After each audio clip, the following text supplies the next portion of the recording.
حضور صلی اللہ علیہ وسلم کے پاس ایک مہمان آ گئے رات کے وقت میں. جب وہ آئے تو حضور نے پوچھا کھانا کھانا ہے؟ تم نے کہا کھانا ہے. جھوٹ اور بھوک کو جمع کرنا منع ہے. کہا جی کھانا ہے. تو حضور صلی اللہ علیہ وسلم نے فرمایا ازواج مطہرات کے گھروں میں پتہ کرو کچھ ہے. حضرت ام سلمہ کے گھر میں پتہ کیا تو کہا یا رسول اللہ 4 دن سے روٹی نہیں پکی. حضرت زینب سے پوچھا تو کہا حضور کئی دن سے چولہا ہی نہیں جلایا. حضرت عائشہ صدیقہ، حضرت میمونہ، حضرت سودا، تمام گھروں سے بظاہر یہ 2 جہاں کے شاہ ہیں پر پاس کچھ رکھتے نہیں. 2 جہاں کی نعمتیں ہیں ان کے خالی ہاتھ میں. ہر چیز ہے پر فقر اختیاری ہے.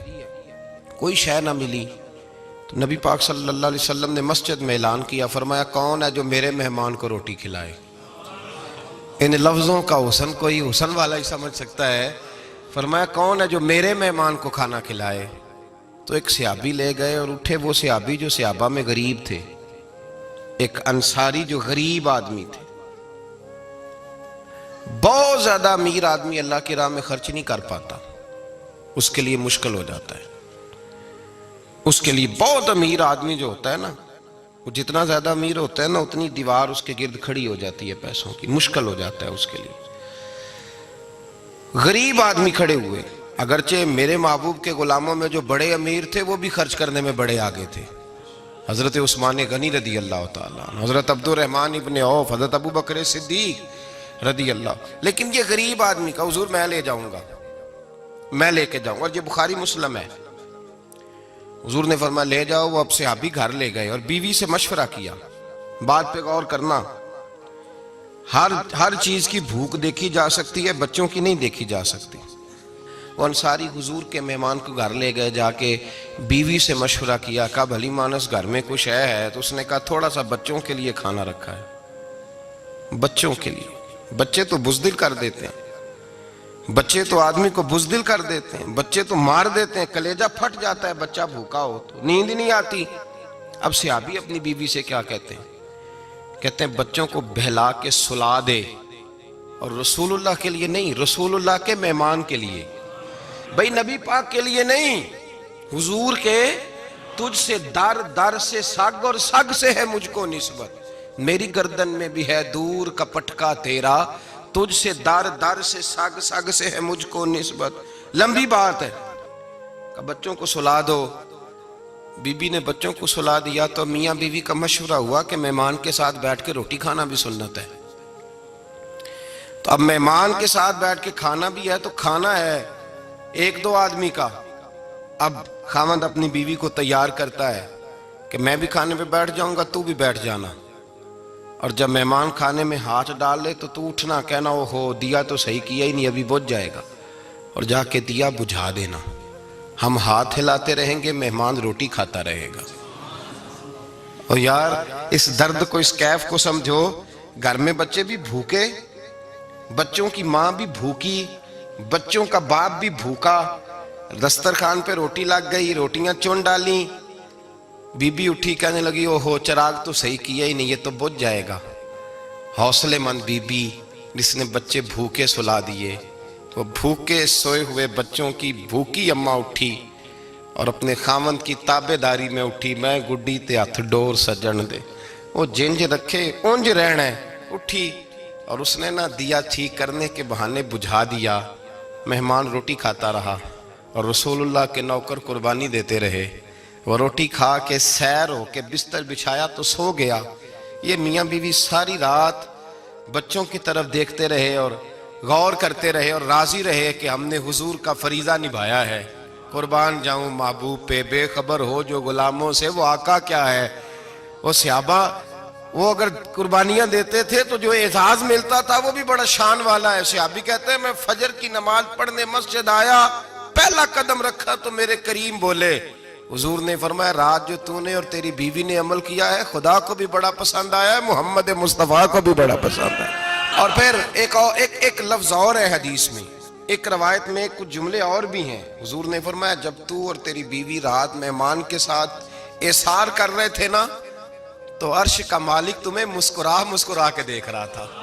رب تمہیں دیکھ کے مسکرا رہا تھا، رب تمہیں دیکھ کے مسکرا، تر دامنی پہ شیخ ہماری نہ جائیے، ہم دامن نچوڑ دیں تو فرشتے وضو کریں۔ پر میں وہ مسکرا رہا تھا کہ میرے بندے میرے رسول کی رضا کے لیے کیا کر رہے ہیں۔ اور صاحب دیکھو، نبی پاک کے لیے نہیں، خاندان کے لیے نہیں، خاندان نبوت کے لیے نہیں، حضور کے نہ سمجھیں یار، اس پہلو کو سمجھیں، نبی پاک کے بریلی کے امام بول پڑے، فرمانے لگے تجھ سے در سے سگ سے ہے مجھ کو نسبت، تجھ سے در سے سگ کتے کو کہتے ہیں فارسی میں۔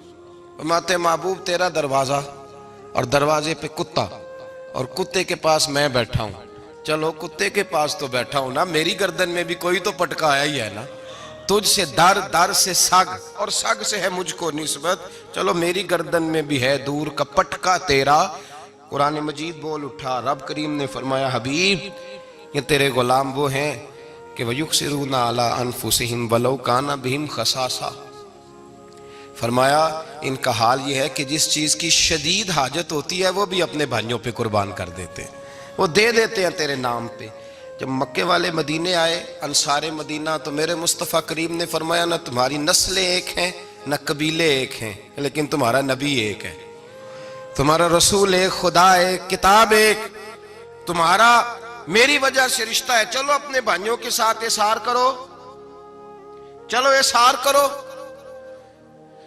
اگر کسی کے 2 مکان تھے تو اس نے ایک اس کو دے دیا جو مکے سے آیا تھا، 2 باغ تھے تو ایک دے دیا، کسی کے پاس ایک تھا تو آدھا بانٹ کے دے دیا، ہر چیز تقسیم کر دی۔ حالات بدل جاتے ہیں، حالات بدل جاتے ہیں۔ تلک الایام نداولها بین الناس، اللہ لوگوں کے درمیان دن بدل دیتا ہے، حالات بدل گئے، بڑا مال غنیمت آیا، بنو نزیر کا علاقہ فتح ہوا تو میرے رسول پاک صلی اللہ تعالیٰ علیہ وسلم نے انصار مدینہ کو اکٹھا کیا، فرمایا بھئی مال اب بڑا آ گیا ہے، 2 باتیں، یہاں تو اس طرح کرتے ہیں کہ میں ان کو کہتا ہوں جو مکے سے آئے تھے کہ جتنی تمہاری جائیدادیں باغ انہوں نے لیے ہیں واپس کر دیتے ہیں تمہیں، اور جو مال آیا ہے وہ بھی تم میں سے آدھا آدھا دونوں کے درمیان بانٹ دیتے ہیں، یا جیسے تمہارا دل چاہے، تمہارے مال بھی واپس کرتے ہیں اور جو وہاں سے مال آیا وہ تمہارے بیچ بانٹ دیتے ہیں، یا اگر تم کہو تو یہ مال ان کو دے دیتے ہیں مہاجرین کو، اور تمہیں تمہارے مال واپس مل جاتے ہیں۔ حضور نے پوچھا انصار مدینہ سے، حضرت سعد بن معاذ، سعد بن عبادہ تڑپ کے کھڑے ہوئے، عرض کی محبوبہ میں تو ابو بکر کو جانتا ہی نہیں تھا، حضور مجھے کیا پتا عمر کون ہے، میں کیا جانوں عثمان غنی مولا علی کی عظمتوں کو، محبوبہ میں نے تو تجھے ان کی طرف مسکرا کے دیکھتے ہوئے دیکھا ہے، تیرا جلوہ دیکھا ہے، تجھ سے در سے سگ سے ہے مجھ کو نسبت۔ یا رسول اللہ صلی اللہ علیہ وسلم ہم سے مشورہ نہ کریں، آپ اس طرح کریں جو جائیدادیں ہم نے انہیں دی ہیں وہ بھی ان کے پاس رہنے دیں، اور جو مال آیا ہے وہ بھی ان میں تقسیم کر دیں، اس لیے کہ ہمیں تو بس اتنا پتہ ہے کہ یہ آپ کے غلام ہیں، آپ کے نوکر ہیں، ہمیں اس سے زیادہ کسی چیز کے کوئی غرض، بس آپ کے غلام ہے، بات ختم ہو گئی۔ حضور خاموش ہو گئے۔ صحابہ کہتے ہیں دیر کے بعد ہم نے کہا فیصلہ ہونا چاہیے، فیصلہ پتہ کیا ہوا؟ حضور نے ہاتھ اٹھائے، کہا اے اللہ میرے مدینے والوں پہ رحم فرما، اے اللہ میرے انصار پہ رحم فرما، اللہ ان کے جذبے قبول فرما۔ بھائی احسار والی زندگی وہ کیا بات ہوئی کہ میں نے بڑی قربانی دی ہے، اور جب تک تو قربانی نہیں دیتا تو قدر والا نہیں ہوتا۔ جو چیز قربانی سے حاصل ہوتی ہے اس کی قدر ہوتی ہے، جو چیز مفت میں آ جاتی ہے اس کی کوئی قدر نہیں ہوتی، کوئی قدر نہیں۔ میں اکثر سوچتا ہوں کہ حضرت خواجہ اجمیری کے خلیفے اجمیر میں بھی تو ہونے چاہیے تھے نا، لیکن ان کے خلیفے اجمیر میں نہیں ہوئے، دلی میں ہوئے۔ تو میں سوچتا ہوں دلی والوں کے خلیفے دلی میں ہونے چاہیے، لیکن دلی میں نہیں ہوئے، پاک پتن میں ہوئے، تو پاک پتن والوں کے یہاں ہو جاتے۔ وہ اس لیے کہ قربانی جو دیتا ہے نا، جو دور سے چل کے آتا ہے وہ قربانی کرتا ہے، قربانی دیتا ہے، اس کو قدر زیادہ ہوتی ہے۔ ہم نے کسی شے کے لیے کبھی قربانی نہیں دی، نہ دین کے لیے، نہ قرآن کے لیے، نہ مسجد کے لیے، نہ شیخ کے لیے، نہ طریقت کے لیے، قربانی تو ہے ہی نہیں۔ تو جو شے مفت ملتی ہے اس کا نہ مزہ آتا ہے نہ قدر ہوتی ہے۔ جو چیز قربانی کر کے لیتے ہو نا، قربانی کر کے، اس کی قدر ہوتی ہے۔ کسی لیے کہا تھا کسی درویش نے، اس نے کہا تھا قدر نبیدہ ایک کی جانن دنیا دار کمینے، قدر نبی دا جانل واگے سو گئے وچ مدینے. ان سے پوچھو نا، ان سے پوچھو ان حضرات کو کتنی قدر تھی. قربانی اپنی زندگی میں دینا سیکھیں. ایک ہوتی ہے بندے کی ذاتی خواہش، اس کو کچلنا بڑا مشکل ہوتا ہے. قربانی بڑی ضروری چیز کا نام ہے، اور جو قربانی دینا سیکھ جاتا ہے وہ بچ جاتا ہے. کتیا 6 بچے جنم دیتی ہے لیکن قربانی نہیں نہ دیتی بچوں کی، تو ریوڑ نہیں بنتے، اجڑ نہیں بنتے. بکری 2 بچے پیدا کرتی ہے اور سال کے بعد ہزاروں بچوں، لاکھوں بچوں کی قربانی دیتی ہے، پر پھر بھی جدھر جاؤ بکرے ہی بکرے نظر آتے ہیں. جو قربانی دینا سیکھ جاتا ہے نا، یزید نے کوئی قربانی نہیں دی، اس لیے کوئی شخص بھی کھڑا ہو کے نہیں کہتا، حالانکہ 14-15 بیٹے تھے یزید کے، کوئی بھی کھڑا ہو کے نہیں کہتا میں اس کی نسل میں سے ہوں. امام حسین نے ساری قربانی دے دی. ایک زین العابدین بچے تھے، پوری دنیا میں اللہ نے سید عطا فرمائے ہوئے ہیں. جو قربانی دینا سیکھ جاتا ہے وہ بچ جاتا ہے. ہم نا قربانی کیا، ہمارے پاس تو اضافی شے ہے وہی دینے کو تیار نہیں. جب آپ تیار ہی نہیں تو سودا ہی نہیں کر، آپ نکلے ہی نہیں میدان میں، تو حاصل کیسے ہو؟ حصول تو تب ہوگا نا جب آپ کوئی انویسٹمنٹ کریں گے. تو آپ انویسٹ ہی نہیں کر رہے تو بھائی آپ نے پودا ہی نہیں لگایا تو پھل کیسے ملے؟ قربانی نہیں دی تو وہ درجہ کیسے ملے؟ اس کے لیے تو قربانی ضروری ہے. اب تمام صحابہ کی زندگی پڑھ لیں، حضرت ابو بکر سے لے کر حضرت بلال تک، یہ سارے قربانی والے ہیں. آپ تمام اولیاء کی صفت پڑھ لیں، حضرت غوث اعظم، جیلانی، داتا علی اجویری، خواجہ معین الدین، یہ سب قربانی والے لوگ ہیں. قربانی دیتے رہے تو بچے ہوئے ہیں. ان کے جو ساتھ تھے وہ بھی قربانیوں والے تھے. قربانی حصہ ہے طریقت کا، قربانی ضروری ہے. اور ہمارے صوفیاء تو کہتے ہیں جس شخص نے تصوف میں آ کے قربانی نہیں دی. بزرگوں کے پاس ایک شخص آیا، غالباً خواجہ نظام الدین محبوب الہی کی بات ہے، میرے ذہن میں نام پورا نہیں سما رہا. تو ایک مرید نے آ کے کہا حضور زکوٰۃ کتنی دینی ہے؟ فرمایا 2.5%. تھوڑی دیر کے بعد حضرت نصیر الدین چراغ دہلوی آ گئے، کہا حضور اللہ کے راستے میں کتنے دینے ہیں؟ فرمایا 50%. ایک ساتھی قریب بیٹھا تھا، اس نے کہا پہلے کے لیے 2.5% کا فتویٰ تھا، اس کو کہہ دیا دے دے. چند منٹ گزرے تو حضرت امیر خسرو بھی آ گئے، کہا حضور زکوٰۃ کتنی دینی ہے؟ فرمایا جو ہے سارا ہی لے آ، تیری 100% ہے. تو وہ ساتھی جو قریب بیٹھے تھے اس نے کہا بابا فتوے علیحدہ علیحدہ ہیں. فرمایا فتویٰ ایک ہی ہے، بندے علیحدہ علیحدہ ہے. فتویٰ ایک ہی ہے، مجھے پتہ ہے کون کتنے دے سکتا ہے. وہ جس کو میں نے 2.5% کہا ہے وہ بھی جا کے حساب کتاب کرے گا، اس نے 2.5 بھی پورا نہیں دینا. فرمایا جس امیر خسرو کو میں نے کہا نا سارا لے آ، اس کا دل کرے گا میں اپنا مکان بھی توڑ کے لے آؤں. میں نے فتویٰ ایک ہے، بندہ دیکھ کے بات کی ہے. بھائی قربانی نہیں ہے، اظہار ہی نہیں ہے، جذبہ ہی نہیں ہے، ہمارا مزاج ہی نہیں ہے. لیکن نا یہ اب ایک تو شریعت کی قربانی ہے نا، یہ تو اس پہ بھی لوگ بڑا سوچیں گے، اس پہ بھی لوگ بڑا سوچیں گے. فتوے پوچھتے پھریں گے کہ جی میرے اوپر تو ابھی میں نے تو 15,500 قرضہ دینا ہے، دوں کہ نہ دوں، کون سی دوں؟ فتوے پوچھیں گے. دینے کی دفعہ فتوے پوچھیں گے اور لینے کی دفعہ چھٹی، جو آتا ہے آنے دو. کبھی لینے کی دفعہ بھی فتویٰ پوچھنا صاحب کہ یہ مجھے اتنا مال آ رہا لے لوں کہ نہ لوں. وہ لے لیا، قابو کر لیا. جب دینے کی باری آئی تو فتویٰ احصار کریں. اور احصار صفت ہے مسلمان کی، یہ احصار کرنے لگتا ہے تو بچنے لگ جاتا ہے، اس کا فائدہ ہونے لگ جاتا ہے. قربانی دینے لگ جاتا ہے تو بچ جاتا ہے. کسی نے کہا تھا سن اے مسلمان، یہ نکتہ فیض قرآنی میں ہے، عظمت و اسلام اور مسلم صرف قربانی میں ہے. اگر تو جینا چاہتا ہے تو قربان ہو، اپنے مزاج میں قربانی. اور ایک عیسائی اسکالر تھا امریکہ کا، صرف ایک حدیث پڑھ کے مسلمان ہو گیا، کلمہ ہی پڑھ گیا. حدیث کیا ہے؟ جنگ یرموک ہے. تو 7 صحابہ زخمی ہیں، چور چور زخموں سے لیٹے ہوئے ہیں، گرمی بڑی شدید ہے. العطش العطش، پیاس پیاس پیاس پکارے ایک صحابی. ایک آدمی دوڑا دوڑا آیا، پانی کا برتن ہاتھ میں ہے، اس کے منہ کے قریب پانی کیا تو قریب ایک اور زخمی نے کہا میں بھی پیاسا ہوں. زخموں سے چور چور شخص نے، میدان میں پڑے ہوئے آدمی نے کہا یار پہلے اسے پلا دو، وہ زیادہ پیاسا ہے. وہ کہتا ہے میں جب اس کے پاس گیا، اس کو پانی دینے لگا تو ایک آدمی قریب سے اور بولا یار میرے تو زبان پہ زخم ہے، دوڑ کے آؤ، بڑی پیاس ہے۔ کہتا میں نے پانی کا کٹورا اس کے قریب جو کیا تو چوتھا بول پڑا۔ میں اس نے کہا ادھر لے جاؤ یار، میرا گزارا ہو جائے گا، کام چل جائے گا۔ وہ کہتا پانچواں بول پڑا تو چوتھے نے انکار کر دیا، میں نہیں پیوں گا، پہلے اس کے پاس لے جاؤ۔ کہتا حد ہو گئی۔ ساتویں تک میں آیا، اور جب میں ساتویں تک آیا تو پہلے نے پھر چیخ ماری۔ تو فرماتے ہیں وہ ساتواں کہنے لگا نہیں ادھر لے جا یار، اس کو پیاس زیادہ لگی ہوئی ہے۔ کہتے ہیں جب میں اس تک گیا تو وہ جام شہادت نوش کر چکا تھا۔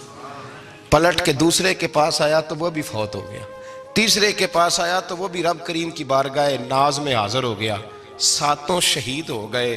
تو پانی کا کٹورا میرے ہاتھ میں رہا۔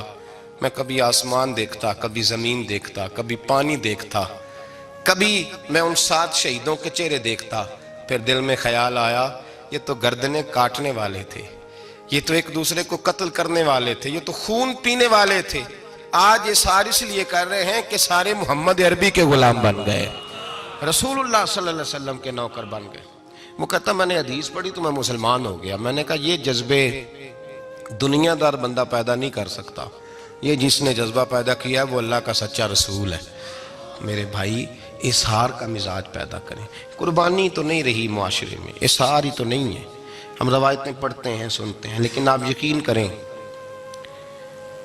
پنکھے کے نیچے مسجد میں کوئی دوسرے کو جگہ دینے کو تیار نہیں۔ پھر پنکھا ہے نا چل رہا ہے تو کوشش ہے کہ مجھے عین اس جگہ ملے جہاں پنکھا چل رہا ہے۔ اتنا بھی اظہار کرنے کو لوگ تیار نہیں، اتنا بھی۔ اور درجے بڑے بڑے لینے چاہتے ہیں، بڑے بڑے درجے۔ وہ ہمارے پاس لوگ آتے ہیں، 2-4 لفظ لکھے ہوتے ہیں نا نام کے ساتھ، کوئی علامہ لکھ دیتا ہے، کوئی پیر صاحب لکھ دیتا ہے، تو لوگ بڑی باتیں پوچھ لیتے ہیں۔ کئی دفعہ آ کے پوچھتے ہیں میرا زیارت کرنے کو دل کرتا ہے۔ میں کہتا ہوں یار تو نے آخری سیڑھی پہ پیر رکھ دیا ہے، بالکل آخری پہ۔ دل تو تیرا جس چیز کو کرے گا تو وہ کرنے لگ جائے گا۔ پہلے شروع تو حضرت جنید بغدادی رحمت اللہ تعالی علیہ، وہ دریا کنارے کھڑے تھے تو آپ دریا کے اندر پیر رکھا آگے جانے کے لیے۔ یہ اعلیٰ حضرت نے لکھا ہے واقعہ ملفوظات شریف میں۔ دریا پار کرنے کے لیے پیر رکھا تو ایک شخص کہنے لگا حضور مجھے بھی ساتھ لے لیں۔ آپ نے فرمایا میں دریا پار کروں گا تو اس طرح کرنا، میرا کرتا پکڑ لے اور یا جنید یا جنید کہنا شروع کر دے۔ یا جنید یا جنید، اس پہ فتویٰ بھی لگ جاتا ہے، پر کیا کرے، اب مسئلہ تو صحیح ہے نا۔ تو پیر میرا پیچھے سے کرتا پکڑ لے اور یا جنید کہہ، وہ کہتا ہے پیر رکھا نا حضرت نے پانی میں تو میں بھی پیچھے۔ تو حضرت جنید بغدادی کیا کہتے ہیں یا رحمان یا اللہ، یا رحمان یا اللہ، وہ خود یہ پڑھ رہے ہیں اور مجھے لگایا یا جنید پہ۔ کہتے ہیں دریا میں وہ بھی چلنے لگے تو میں بھی، یوں لگا جیسے پکے فرش پہ چل رہے ہیں۔ کہتے ہیں تھوڑا سا گزرا تو میں نے کہا بابا خود یا رحمان یا اللہ کہہ رہا ہے اور مجھے یا جنید پہ لگایا ہوا ہے، تو چلو میں بھی یا رحمان یا اللہ پڑھتا ہوں۔ کہتے ہیں میں نے یا رحمان یا اللہ کہا تو میں ڈوبنے لگ گیا، دریا میں ڈوبنے لگا۔ تو حضرت فرمانے لگے تجھے کہا نا یا جنید کہہ، کہتے پھر یا جنید کا تو پھر اوپر آ گیا۔ تھوڑا اور جا کے اب شیطان باز تو آتا نہیں، الذی یوسوس فی صدور الناس، یہ جاتا تو دل تک ہے نا، باز تو آتا نہیں۔ دن میں 36 دفعہ تو مشورہ دیتا ہے کہ سیدھی نماز پڑھو، یہ کس چکر میں لگ گئے، روز تو تقریر کرتا ہے۔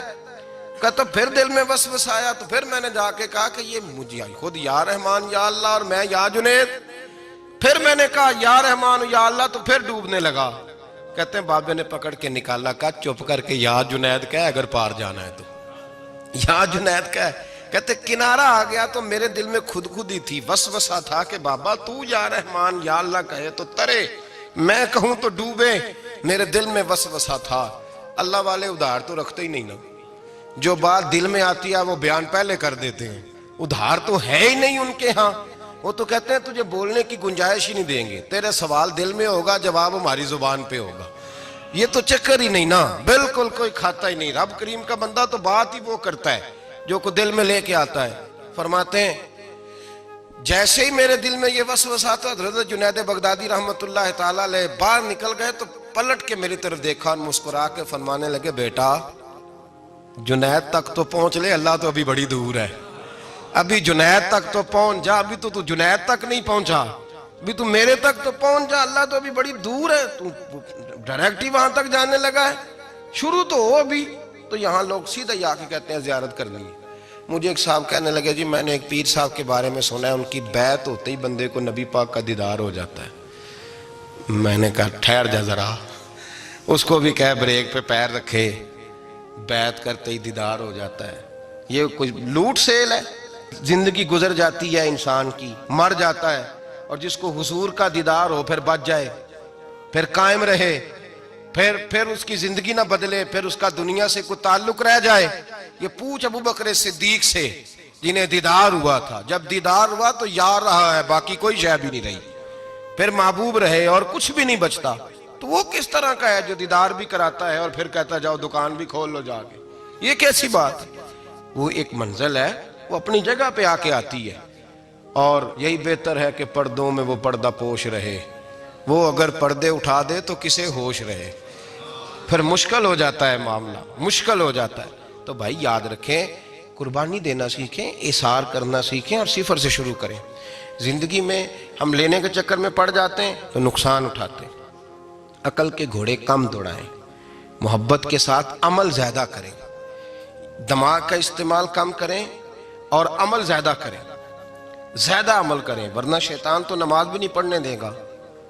وہ تو کہے گا کہ جناب چلو ٹھیک ہے اللہ نے معاف ہی کر دینا ہے نا، وہ تو کچھ بھی نہیں کرنے دے گا۔ دماغ کا استعمال کم کریں اور عمل زیادہ کریں، جد و جہد زیادہ کریں، اظہار کریں، قربانی کریں، اپنی زندگی میں کریں، کسی کے لیے کچھ اظہار کریں، کسی کو کچھ دیں۔